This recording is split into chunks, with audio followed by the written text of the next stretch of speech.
Use implicit differentiation to find dy dx in terms of y and x. When you're using implicit differentiation, what you're going to want to do is, let me rewrite this out and give myself a little bit more space. Okay, step one with implicit differentiation is you take the derivative with respect to x of both sides. So you d dx both sides, like this. When you take the derivative with respect to x, nothing changes. So on the left, the derivative of 4x squared is just going to be 8x, no big deal. Now, when you take the derivative with respect to y, you take the derivative as normal. So you would drop down the 3, multiply it to 2, that's a 6, subtract 1 from 3 and get 2.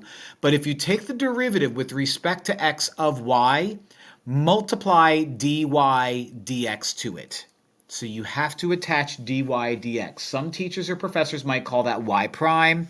I like to call it dy dx because that's what it's giving me here. Okay. Similarly, the derivative of 4y would be 4. But since it's a y, you have to attach dy dx. So step one is you take the derivative of everything, right? And you attach a dy dx if you take the derivative of a y term.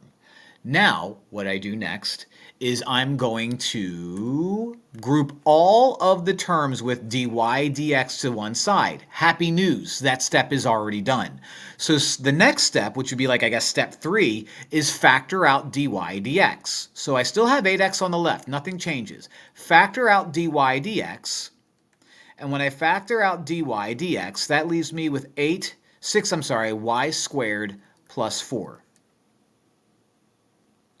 Now, our job is to solve for dy dx. So we need to divide everything by 6y squared plus 4, 6y squared plus 4, right?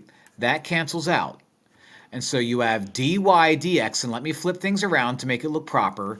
Dy dx equals 8x over 6y plus 4. And really the only thing that you could do here is notice these are all even numbers, so you can divide all of those numbers by 2, and you would be left with 4x over 3y plus 2.